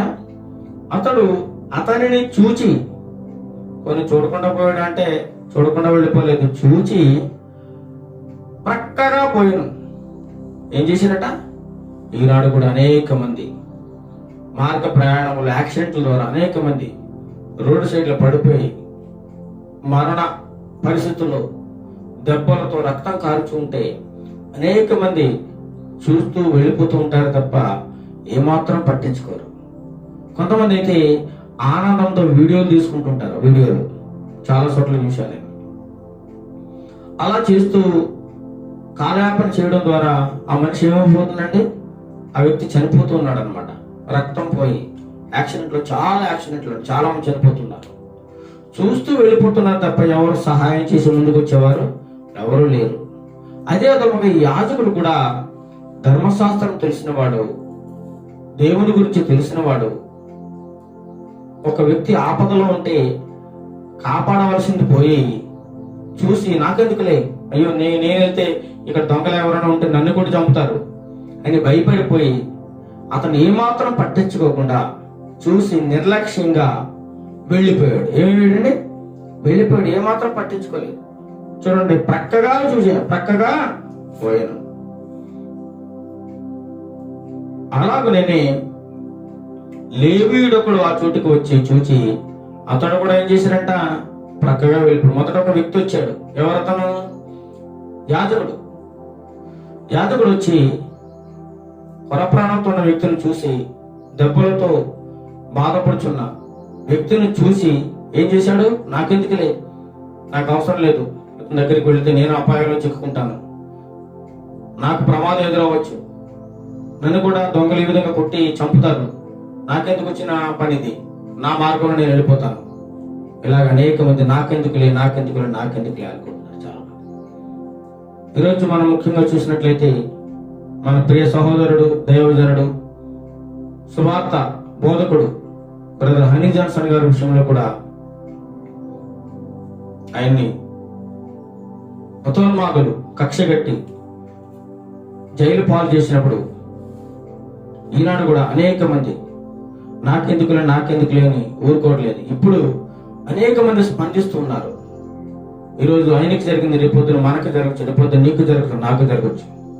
నాకెందుకు నేను వెళ్ళిపోతే రేపొద్దున అదే పరిస్థితి నీకు ఎదురైనప్పుడు నీకు అర్థమవుతుంది ఆ బాధ ఏంటో, ఆ నొప్పి ఏంటో నీకు అర్థమవుతుంది అనమాట. ఎప్పుడు కూడా నాకెందుకులే అని ఎవరు అనుకోకూడదు, ఎవరు అనుకోకూడదు. ఆపదలో ఉన్న వారికి సహాయం చేయాలి, బాధలో ఉన్న వారిని ఓదార్చాలి. అది దేవుని యొక్క ప్రేమ. వారి కోసం ఒక మంచి మాట మాట్లాడాలి. నేను ఇంతకుముందు కూడా ఒక వీడియో చేసి పెట్టాను. స్పందించాలి. దైవ సేవకుడు జైల్లో ఉన్నప్పుడు, ఆపదలో ఉన్నప్పుడు, బాధలో ఉన్నప్పుడు వారిని పరామర్శిస్తూ వారి కోసం ఒక మంచి మాట చెప్తూ వారి కుటుంబం కోసం ప్రార్థన చేయడం ఎంతో మంచి ఉత్తమమైన పని అన్నమాట. దేవుడు మెచ్చుకుంటాడు వారి కోసం ప్రార్థన చేస్తూ ఉంటే. అదే విధంగా ఈ యొక్క కురప్రాణంతో ఉన్న వ్యక్తిని యాజకుడు చూసి ప్రక్కగా వెళ్ళిపోయాడు. రెండవ వ్యక్తి ఎవరు వచ్చాడు? లేవీయుడు వచ్చాడు. లేవీయుడు వచ్చి అదే దారిని వెళ్తున్నాడు. ఈ వ్యక్తి దారి పక్కన తుప్పల్లో దొంగల చేత కొట్టబడి కురప్రాణంతో అయ్యో బాబోయని మొత్తుకుంటూ వేదన పడుతూ రక్తం కారిపోతూ గాయాలతో ఎంతో రూదిస్తూ ఉన్నాడు ఈ వ్యక్తి. ఆ శబ్దాన్ని విన్నాడు లేవీయుడు. లేవీయుడు అనగా ఎవరండి? యాకోబు 3వ కుమారుడు లేవి. ఈ లేవి సంతతి వారు అనమాట. వీళ్ళు కూడా దేవునికి సేవ చేసేవారే. లేవీయులు దేవుని పరిచారకులుగా ఉన్నారు. దేవుని సేవ చేయడానికి ప్రతిష్ఠితమైన జనాంగం వీళ్ళు. ప్రత్యేకంగా ఒక ఉన్నతమైన వారు వీళ్ళు దేవుని పని చేయడానికే ఏర్పాటు చేయబడ్డవారు అన్నమాట లేవీయులు అనగా. ఇశ్రాయేలులో జ్యేష్ఠ కుమారులందరూ కూడా లేవీ వంశంలో దేవుని యొక్క సేవ చేయడానికి, దేవుని పరిచర్య చేయడానికి, యాజకత్వం చేయడానికి వీరు నియమింపబడ్డారు. అంటే ఈయన కూడా ఒక ఉన్నతమైన స్థితిలో ఉన్నవాడే. మొదటి వ్యక్తి కూడా ఒక ఉన్నతమైన స్థితిలో ఉన్నవాడు, దేవుని గురించి ఎరిగినవాడు, దేవుని గురించి తెలిసినవాడు, ధర్మశాస్త్రం తెలిసినవాడు, న్యాయవిధులు తెలిసినవాడు. చూసి ఏం చేశాడండి? పక్కగా వెళ్ళిపోయాడు. నాకెందుకులే అనుకున్నాడు. రెండో వ్యక్తి లేవీయుడు వచ్చాడు. లేవీయుడు కూడా దేవుని యొక్క పరిచారకుడు, ధర్మశాస్త్రాన్ని బోధించేవాడు. ఈయన కూడా ఏం చేశాడండి? చూసి దగ్గరికి వెళ్ళాడు, చూశాడు. అయ్యో, నేను కానీ ఇతనికి సహాయం చేస్తే దొంగలి పక్కన చుట్టుపక్కల ఎక్కడ ఉండొచ్చు, నేను కానీ ఇక్కడ ఉండి ఆలస్యం చేసైనా నన్ను కూడా చంపేస్తారు, నాకెందుకు వచ్చింది, నాకు అవసరం లేదు అని చెప్పేసి ఇతను కూడా లేవీయుడు కూడా ఏం చేశాడంటే వెళ్ళిపోయాడు. ఏం చేశాడండి? అక్కడి నుంచి వెళ్ళిపోయాడు. ఇద్దరు కూడా ఏం చేశారు? అతనికి ఎటువంటి సహాయం కూడా చేయలేదు, కనీసం జాలి కూడా చూపించలేదు. చూడండి, తోటి మానవులు, మనం ఎవరమైనా సరే మానవులు అందరం చూస్తే జాతి మత కుల భేదాలు పక్కన పెడితే అందరూ కూడా మానవులు అనే విషయం గ్రహించాలి. ఒక మనుషులందరూ కూడా దేవుని యొక్క సృష్టి, దేవుడు సృష్టి నిర్మించాడు మనందరినీ కూడా. కాబట్టి మనకి తారతమ్యాలు, మత భేదాలు ఏమీ ఉండకూడదండి. ఒకరినొకరు ప్రేమించుకోవాలి, సహాయం చేసుకోవాలి. చూడండి, చిన్నప్పుడు స్కూల్కి వెళ్ళినప్పుడు, చిన్నతనంలో చదువుకున్నప్పుడు ఆ స్కూల్లో హిందువుల పిల్లలు వస్తారు, ముస్లింల పిల్లలు వస్తారు, క్రైస్తవుల పిల్లలు వస్తారు, అన్యులు వస్తారు, అందరూ వస్తారు. కానీ వారందరికీ కూడా ఒకే యూనిఫామ్ ఉంటుంది. వారందరూ కలిసిమెలిసి ప్రేమతో ఉంటారు, ఒకరితో ఒకరు తింటారు, ఒకరినొకరు ప్రేమించుకుంటారు, చక్కగా కలిసిమెలిసి ఉంటారు ఆ వయసులో. కానీ ఒక వయసు వచ్చిన తర్వాత వారికి జ్ఞానం ఎక్కువైపోయి అజ్ఞానంలో పడిపోయి, నాది ఈ కులం, నాది ఈ మతం, నీది ఆ కులం, నీది ఆ మతం, నీకు నాకు సంబంధం లేదు, నువ్వు వేరేవాడు, నేను వేరేవాడిని అని చెప్పి పరభేదాలు కలిగించి ఈ యొక్క భారతదేశంలో అందరూ సహోదరులా కలిసి మెలగాల్సిన మన మధ్య అనేక మంది, కొంతమంది దుర్మార్గులు, అందరూ కాదని కొంతమంది దుర్మార్గులు మతాన్నో కులాన్నో అడ్డు పెట్టుకుని మత విద్వేషాలు రెచ్చగొడుతూ ఈ యొక్క దేశాన్ని అల్లకల్లోలం చేస్తూ వారు పబ్బం గడుపుకుంటూ ఉన్నారు అన్నమాట. ముఖ్యంగా అనేక చోట్ల క్రైస్తవం మీద విషాన్ని నూరిపోస్తూ, విషాన్ని చిమ్ముతూ ఈ యొక్క అల్లర్లకు కారకులుగా అనేక మంది కారకులుగా ఉన్నారు ఈ దేశంలో. తోటి యొక్క సహోదరుని ప్రేమించే మనసు లేదు. అయ్యో, వారు కూడా మనలాగా మన సహోదరులే కదా, వారి భక్తి వారు చేసుకుంటున్నారు, వారి ఇష్టం వారిది, మన భక్తి మనం చేసుకుందాం అని అనుకుంటే ఈ మత కల్లోలాలు కానీ కలహాలు కానీ ఏమీ ఉండవండి. ఎవరి ప్రార్థన వారిది, ఎవరి భక్తి వారిది, ఎవరి దేవుడు వారిది, ఎవరికి నచ్చిన దేవుడు వారు నమ్ముకోవచ్చు, ఎవరి విశ్వాసం వారిది. ఇక భారతదేశంలో రాజ్యాంగం కల్పించిన హక్కులని కాలరాస్తూ ఉన్నారు. సహాయం చేసే మనసు లేకుండా, జాలి చూపించే మనసు లేకుండా ఒక దుర్మార్గముగా ప్రవర్తిస్తున్నారు అన్నమాట. వీరు కూడా, ఈ యాజకుడు అట్లే ప్రవర్తించాడు, లేవీయుడు ఏమాత్రం జాలి, దయ, కనికరం లేకుండా, తోటి సహోదరుని ప్రేమించే మనసు ఏమాత్రం లేకుండా చూసి పక్కగా వెళ్ళిపోయారు ఇద్దరు కూడా. చూడండి అక్కడ, అయితే చూడండి, అయితే ఒక సమరయుడు ప్రయాణమైపోవచ్చు, అతడు పడిన చోటుకి వచ్చి, చూడండి సమరయుడు మొట్టమొదటిగా యాజకుడు వచ్చాడు, చూసి వెళ్ళిపోయాడు. తర్వాత లేవీయుడు వచ్చాడు, చూసి వెళ్ళిపోయాడు, నాకెందుకు లేని. ఇప్పుడు మూడో వ్యక్తి అదే దారి గుండా ప్రయాణమే వస్తూ ఉన్నాడు అనమాట. ఎవరతను? సమరయుడు. ఇంతకీ సమరయులు ఎవరు? సమరయుడు అనగా మిశ్రమ జాతి వారు. ఈ సమరయులు అంటే యూదులకి ఏమాత్రం పడదు. యూదులకి సమరయుకులు ఎప్పుడు కూడా విరోధం వస్తూ ఉంటుంది అనమాట. అందుకే సమరయ స్త్రీ ఎవరికి కనిపించకుండా మిట్ట మధ్యాహ్నమున నీళ్లు చేదుకోవడానికి ఒంటరిగా వెళ్ళిందనమాట. ఎందుకని? యూదులతో కలిసి వెళ్ళడానికి వాళ్ళకి అధికారం లేదు. ఎందుకంటే వాళ్ళు ఒక మిశ్రమ సంతానంగా, ఒక అన్య జనాంగముగా, మిశ్రమ జనాంగముగా వారిని ఎన్నిక చేసి వారిని ఒక పక్కన పెట్టేశారనమాట. అంటరాని వారిగా, తక్కువ వారిగా, హీనమైన వారిగా వారిని ఒక జాతిని చూడటం జరిగింది ఆ రోజుల్లో కూడా, ఆ కాలంలో. అలాంటి వారిలో ఒక ఉత్తముడు ఉన్నాడండి. ఉత్తములు కూడా ఉన్నారు, ఒక మంచివారు కూడా. చూడండి, మనం ఈ లోకంలో అందరూ చెడ్డవారు కాదు, అందరూ మంచివారు కాదు. ఏమండి? ఈ లోకంలో మంచివారు ఉంటారు, చెడ్డవారు ఉంటారు అనమాట. అదేవిధంగా ఆ సమరయులో ఒక మంచి మనస్సు గలవాడు, ఒక ఉన్నతమైన మనస్సు గలవాడిని మనం ఇక్కడ చూస్తూ ఉన్నాం.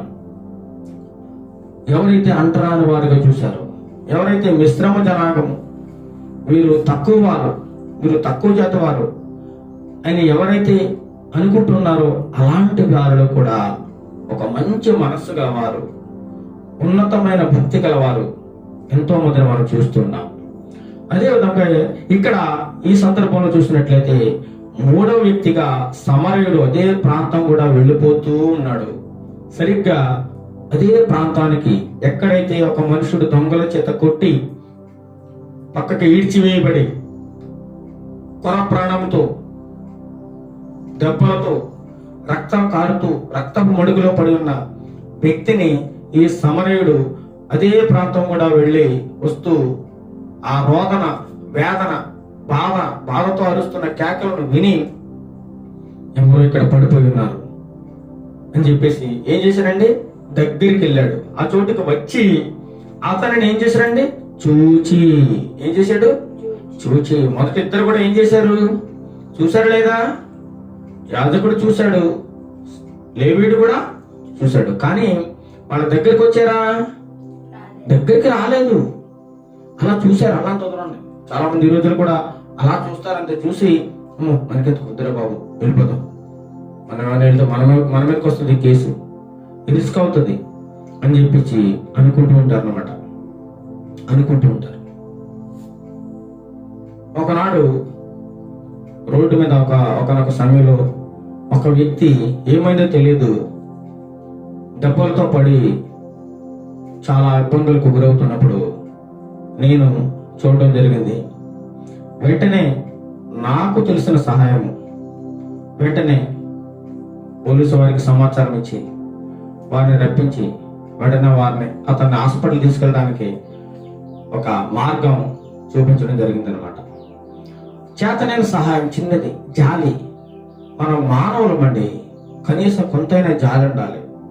అంత కఠోరమైన హృదయం ఉండకూడదు, రాతిగుండ ఉండకూడదు. అందుకే ప్రభు అంటారు, మీలో ఉన్న రాతిగుండను తీసేసి నేనేం చేస్తానంట, మాంసపు గుండె ఇస్తాను. మాంసపు గుండె. అంత కఠినమైన హృదయం మానవులకు ఉంటుందన్నమాట ఈ లోకంలో. అలాంటి కఠినాత్మలు ఉండకూడదు, కఠినమైన మనసు నీకు ఉండకూడదు. ఇరుగు పొరుగు వారిని ప్రేమించాలి.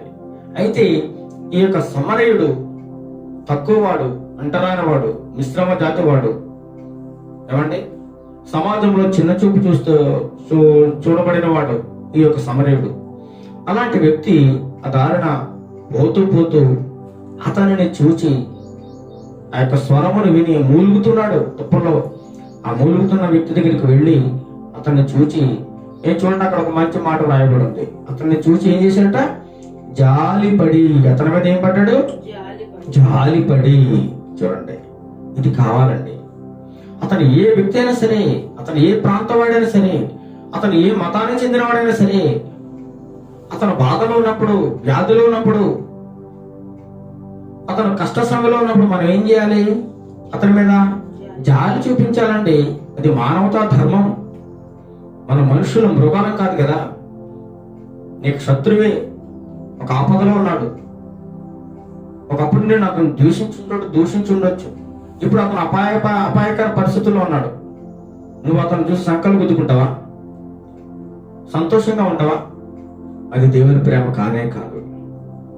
నీ శత్రువును కూడా ప్రేమిస్తేనే నువ్వు దేవుని ప్రేమించినట్టు.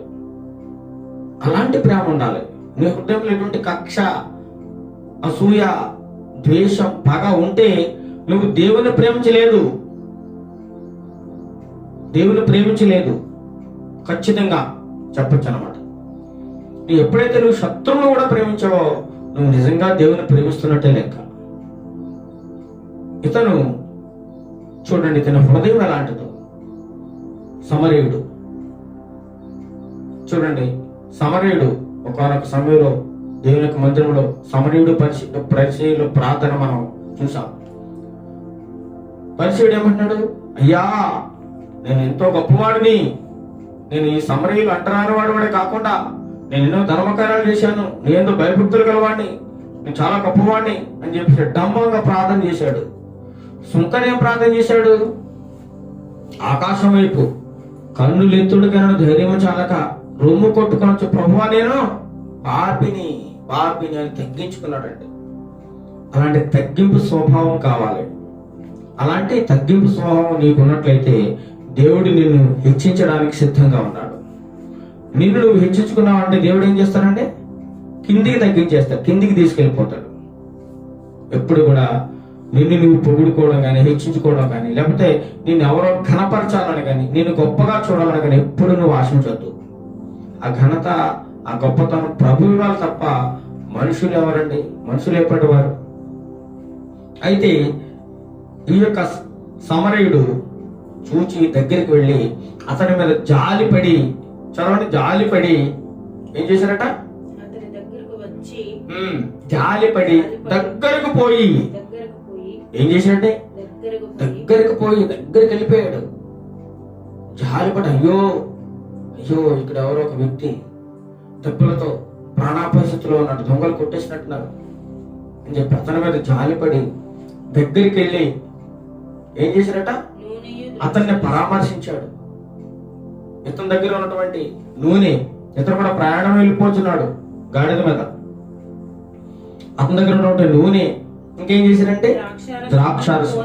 నూనె ఎందుకంటే గాయాలని కట్టడానికి, నూనెతో ఆ గాయాలని కట్టడానికి, ఆ పుండ్లు కడిగి తన యొక్క నీటితో పుండ్లు కడిగేసి ఆ గాయాలన్నీ శుభ్రంగా కడిగి నూనె రాసి కట్లు కట్టి ఎంత పరిచయం చేశాడు చూడండి. అతనికి దాహానికి నీరు తాగిపించి ఎంతగానో అతనికి చేయవలసిన పరిచర్య అంతా చేసి చూడండి, అతని గాయములను కట్టి తన వాహనం మీద ఎక్కించి ఒక పూట కోళ్ళవాని ఇంటికి తీసుకొని పోయి అతని పరామర్శించను. చూడండి ఎంత గొప్ప మనసు చూడండి. ఇంతకు ముందు వెళ్ళిన ఇద్దరు కూడా వారికి ఇటువంటి మనసు లేదు. వారి సమాజంలో గొప్పవారు, పేరు ప్రఖ్యాతులు గలవారు, యాజకులు, లేవీయులు, దైవ సేవకు ఎన్నుకోబడిన వారు, మత ప్రావీణ్యులు, వారు ధర్మశాస్త్ర ప్రబోధకులు, అన్నీ తెలిసిన వారు కూడా ఏమి చేయలేకపోయారు, కొంచెమైనా సహాయం చేయలేకపోయారు, ఏమాత్రం పరామర్శించలేకపోయారు. ఒక అన్యుడు, ఒక తక్కువ జాతి వాడు, అంటరాని వాడు, మిశ్రమ సంతానంగా ఎన్నిక చేయబడని వాడు చూచి జాలిపడి దగ్గరికి వచ్చి అతని గాయాలన్నీ శుభ్రంగా కడిగి నూనె రాసి కట్లు కట్టి ద్రాక్షారసంతో కట్లు కట్టి ఏం చేశాడండి, తన వాహనం మీద అతను ఎక్కించుకొని ఎక్కడ తీసుకెళ్ళాడట, పూటకోళ్ళవాడు. పూటకోళ్ళవాడు అంటే ఎవరు, ఒక సత్రం అంటే ఒక హోటలు అక్కడ బస చేయడానికి ఏర్పాటు చేయబడింది. అక్కడ ఆ ప్రయాణంలో వెళ్ళిపోయే వ్యక్తులకి అక్కడ ఆహారం ఏర్పాటు చేస్తూ కొంచెం డబ్బులు తీసుకుని ఆహారాన్ని పెడుతూ వారికి బస ఏర్పాటు చేస్తారనమాట. దానిని పూటకోళ్ళవాని ఇల్లు అని అంటారనమాట. అక్కడ తీసుకుని అతన్ని పరామర్శించి ఆ యజమానికి అప్పచెప్పాడు. ఇతరుని వేరొక ప్రాంతం వెళ్ళిపోవాలి, వేరొక ఊరు వెళ్ళిపోవాలి ఈ సమరయుడు.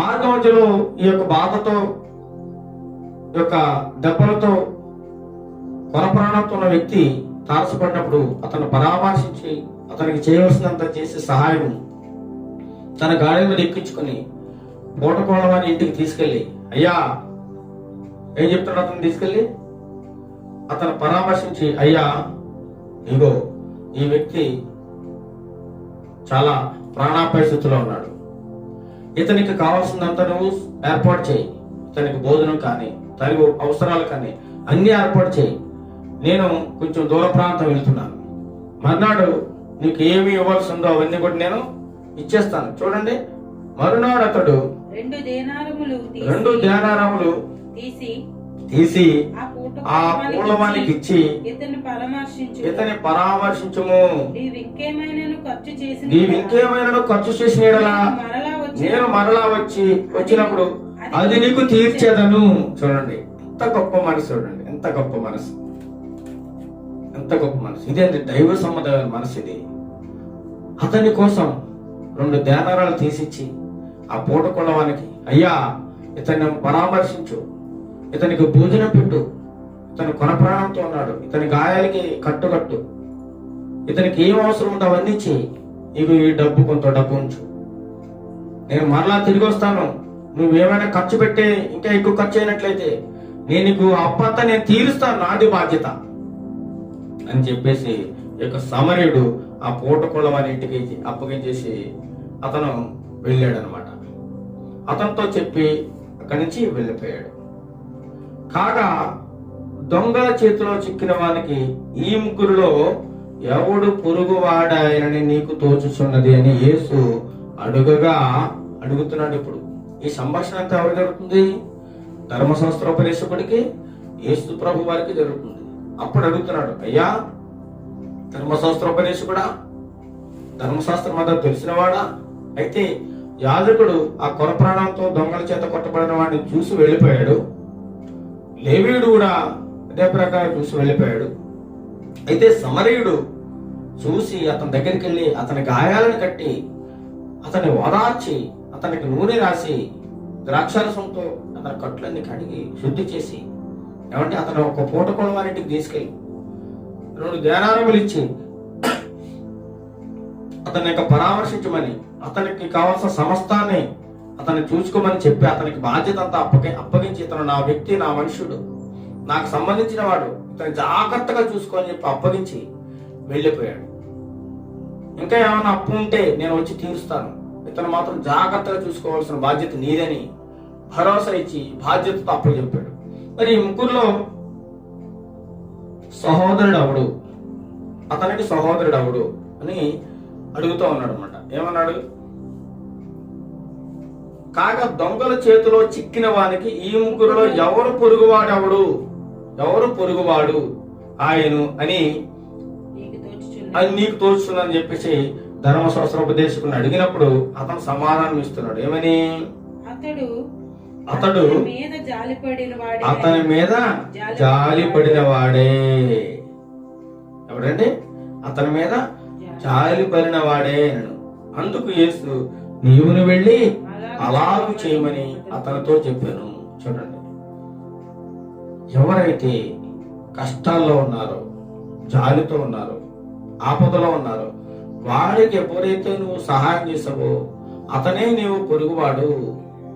నువ్వు ఎవరినైతే కష్టాల్లో బాధల్లో ఉన్న వారిని నువ్వు పరామర్శిస్తావో వాడే నీ పొరుగువాడు. పొరుగువాడు అంటే ఎవరో ఎక్కడి నుంచో వస్తాడా? ఎక్కడి నుంచో వస్తాడు చెప్పండి? మన పక్కోళ్ళ మన పొరుగువారు. ఎవరైతే ఇబ్బందుల్లో ఉన్నారో వారే మన పొరుగువారు. ఎవరైతే మనం పరామర్శిస్తుంటామో వారే మనకు పొరుగువారు అవుతారన్నమాట.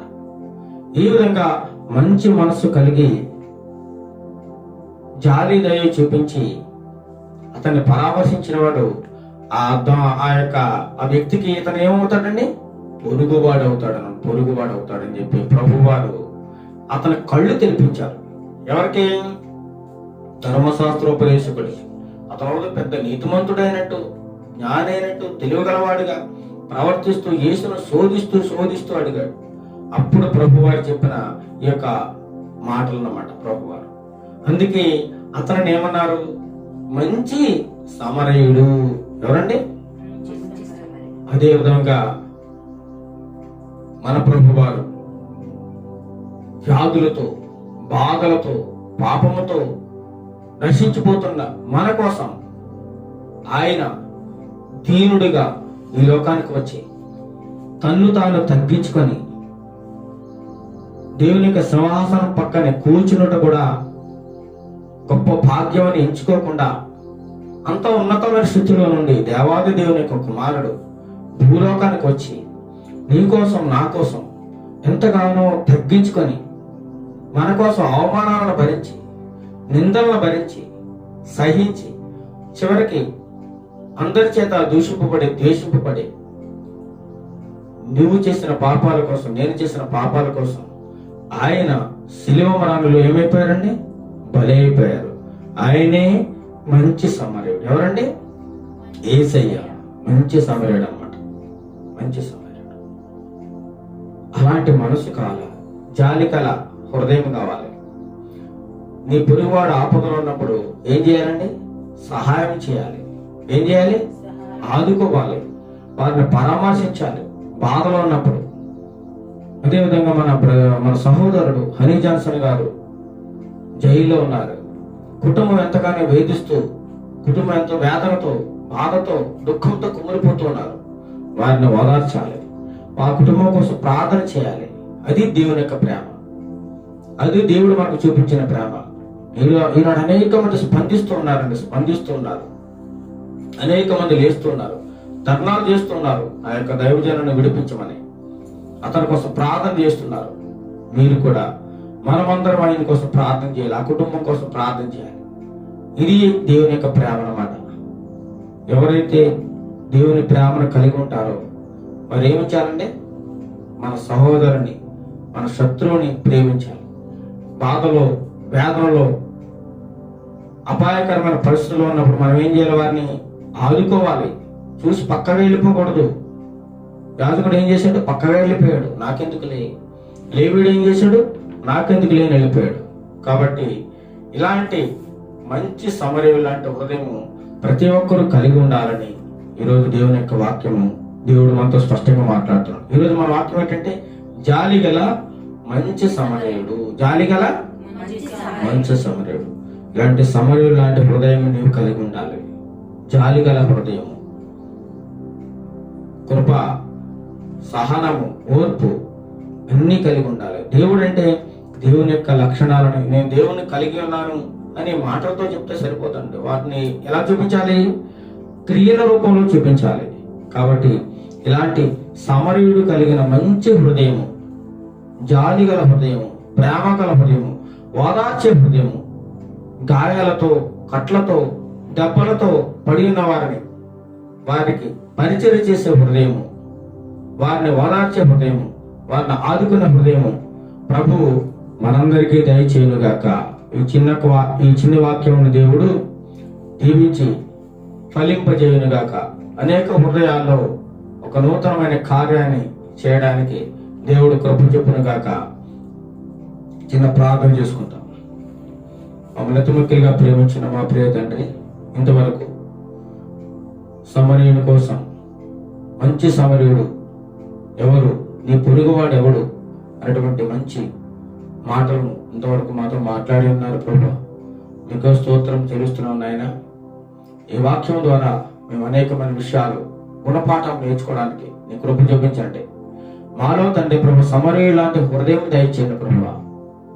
సమరయుడు లాంటి జాలిగల హృదయం, ప్రేమగల హృదయం, ఆపదలో ఉన్న వారిని ఆదుకునే మనస్సు దయచేయండి ప్రభు. మీరు కూడా ఈ లోకంలో ఎంతో మంది ఆపదలో ఉన్న వారిని, కష్టాల్లో ఉన్న వారిని, బాధల్లో ఉన్న వారిని, పాపంతో పడి ఉన్న వారిని, వారందరినీ కాపాడడానికి మీరు వచ్చారు తండ్రి ప్రభు. మీలాంటి మనసు ప్రతి ఒక్కరికి దయచేయండి. ప్రతి ఒక్క హృదయంలో ఒక నూతనమైన కార్యం చేయండి నాయన. దీవించండి, ఆశీర్వదించండి. ఎవరైతే ఈ వాక్యాన్ని వింటున్నారో వారందరి హృదయాల్లో ఈ వాక్యం ఫలింపజేయడానికి, ఫలించడానికి నీ కృప చూపించండి. దేవునికి ప్రేమ ఎటువంటిదో నీ వాక్యంలో మేము చూస్తున్నాం తండ్రి ప్రభా. నీ ప్రేమ సమరయుడు చూపించే ప్రేమ అంటే తండ్రి ప్రభా, అటువంటి ప్రేమ కలిగి ఉండడానికి నీ కృపా సహాయం దయచేయండి. వాక్యం ప్రతి ఒక్క విధంగా దీవించి ఆశీర్వదించండి. రాబో కాలంలో ఉన్నతమైన పరిచర్య జరగడానికి నీ కృప చూపించండి. నీ దయ చూపించండి నాయన. ఈ యొక్క పరిచర్య ఆనాటికి అభివృద్ధి పరచండి, విస్తరింపజేయండి. అనేక మంది ఈ యొక్క వాక్యాన్ని విని మార్పు చెంది మా హృదయాల్లో మార్చుకుని నీ వైపు తిరగలడానికి, వారి యొక్క హృదయాన్ని సరి చేసుకోవడానికి ఒక గొప్ప అవకాశాన్ని ఇవ్వండి. దయ చూపించండి నాయన. దీనిని ప్రభువా, నన్ను, నా కుటుంబాన్ని జ్ఞాపకం చేసుకోండి తండ్రి ప్రభు. నాకు కావాల్సిన అవసరతలు అన్ని దయచేయండి ప్రభు. అదేవిధంగా ఎవరు ఏ ఇబ్బందుల్లో, బాధల్లో, శ్రమలో ఉన్న వారందరికీ దయచేయండి. వారి యొక్క అవసరాలన్నీ తీర్చండి. ఎవరైతే ఆపదలో ఉన్న వారిని రక్షించండి ప్రభు. దీవించండి, దర్శించండి. ప్రతి ఒక్కరిని రక్షించండి, కాపాడండి. ఎవరైతే కోవిడ్తో బాధపడుతూ ఉన్నారో వారందరినీ మీరు రక్షించండి. ఎవరైతే కుటుంబ యజమాని కోల్పోయి ఉన్నారో వారి యొక్క విడనాడబడిన కుటుంబానికి మీరు ఓదార్పును తయారైనవారు, వారి కుటుంబాన్ని పోషించండి ఆయన. వారికి మీరు తండ్రిగా ఉండండి, నాయకుడిగా ఉండండి. వారిని పోషించండి, రక్షించండి ప్రభు. వారి బాధ్యత మీదే తండ్రి. అలా విధంగా ఈ యొక్క గ్రామాన్ని దీవించండి, దేశాన్ని రక్షించండి. ప్రజలందరికీ మంచి మనసు, ఒకరినొకరు ప్రేమించుకునే మనసు, ఒకరినొకరు దూషించుకోకుండా, ఒకరినొకరు బాధపరుచుకోకుండా తండ్రి ప్రభు సమరులు లాంటి హృదయం, మంచి హృదయం, జాలిగల హృదయం ప్రతి ఒక్కరికి దయచేయండి. సహోదర ప్రేమ కలిగి ఉండే భాగ్యం దయచేయండి. పొరుగువారిని ప్రేమించే భాగ్యం దయచేయండి. రక్షించండి నాయన. దీవించి ఆశీర్వదించమని ఇక ఆరాధన ఆదరించేంత వరకు నీ మహిమకరంగా జరిగించినందుకు నీకు స్తుతులు, స్తోత్రాలు, వందనాలు తెలియజేస్తూ మరి యొక్క అవకాశంలో తండ్రి ప్రభా నిన్ను ధ్యానించుకోవడానికి, నిన్ను నీ చిత్తమైతే తండ్రి మరి యొక్క సాయంత్రంలో, ఆదివారంలో మేమందరం కలుసుకొని నిన్ను ధ్యానించి కృపను దయచేయమని, ప్రతి ఒక్క బిడ్డని పేరు పేరున దీవించి ఆశీర్వదించమని, వారి యొక్క సమస్యల నుంచి విడుదల, శాంతి, సమాధానం దయచేయమని, ఇక మతోన్మాదులు చేస్తున్నటువంటి అరాచకాలను, ఆగడాలను మీరు అరికట్టమని, వారి హృదయంలో మంచి హృదయం, సమరయుడు లాంటి హృదయం, అయ్యో వీరు నా సహోదరుడు, వీరు మావారు అని చెప్పి ప్రేమించే హృదయం, జాలి చూపించే హృదయం ప్రతి ఒక్కరికి దయచేయమని, మా ప్రభు రక్షకుడు యేసుక్రీస్తు నామములో అడిగి ప్రార్థన చేస్తున్నాం తండ్రి. ఆమేన్, ఆమేన్, ఆమేన్. పరలోకమందున మా తండ్రి, నీ నామం పరిశుద్ధపరచబడును గాక, నీ రాజ్యం వచ్చును గాక, నీ చిత్తం పరలోకంలో నెరవేర్చినట్లు భూమి మీద నెరవేరును గాక. మాకు కావలసిన అనుదిన ఆహారం మీరు మాకు తెచ్చుము. మా రుణస్తులు మేము క్షమించిన ప్రకారం మాటలను క్షమించము. మేము శోధనలో నుండి తేక దుష్టు నుండి తప్పించము. ఎందుకంటే రాజ్యము బలము మహిమయు నిరంతరము నీవై ఉన్నావు తండ్రి. ఆమేన్, ఆమేన్. మన తండ్రి అయిన దేవుని ప్రేమయు, మన ప్రభువైన యేసుక్రీస్తు కృపయు, పరిశుద్ధాత్మ దేవుని యొక్క అన్యోన్య సహవాసము భూలోకంలో ఉన్న ప్రతి ఒక్కరికి సదాకాలము, నీ యొక్క దీనబడులందరికీ సదాకాలం, దైవ సేవకులకు, సంఘాలకు, సంఘ నాయకులకు, విశ్వాసులకు, పరిచయం చేస్తున్న నాయకులందరికీ సదాకాలము తోడైండి నడిపించునుగాక. ఆమేన్, ఆమేన్, ఆమేన్. ప్రభు నామములో మీ అందరికీ మరి ఒకసారి వందనములు తెలియజేస్తున్నాను. దేవుడు మిమ్మల్ని మీ కుటుంబాలన్నిటినీ దీవించి ఆశీర్వదించునుగాక. ఆమేన్.